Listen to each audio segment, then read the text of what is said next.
अपने ईश्वर की वाणी पर ध्यान दोगे तो ये सब वरदान तुमको मिलेंगे और तुम्हारा साथ देते रहेंगे। विधि विवरण अध्याय 28 पद्यांश 2।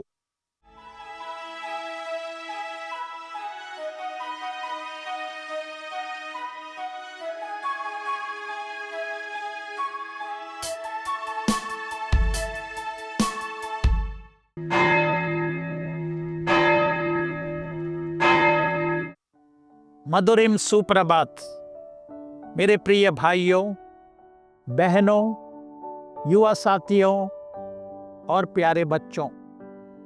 आज का वचन आहार विधि विवरण ग्रंथ से अध्याय 28 वाक्यांश 2 में परमेश्वर का वादा है कि यदि हम उसकी आज्ञाओं का पालन करेंगे उन्हें आशीष मिलेगी और यह आशीष उनके जीवन में उमड़ पड़ेगी।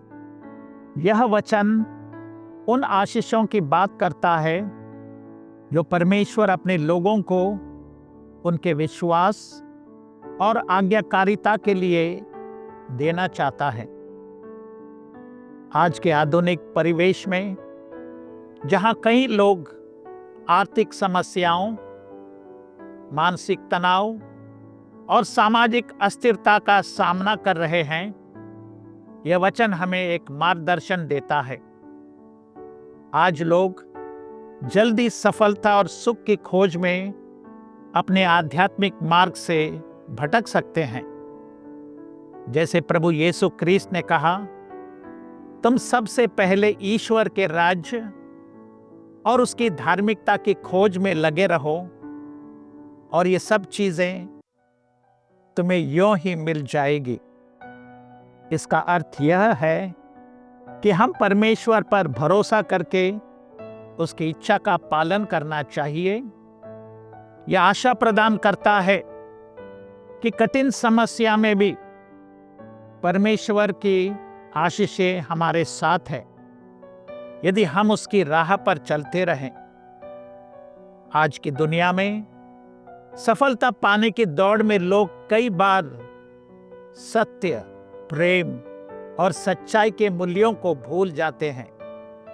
हम अपने हाथों में सब कुछ पाना चाहते हैं, पर परमेश्वर के बिना यह सब अधूरे हैं।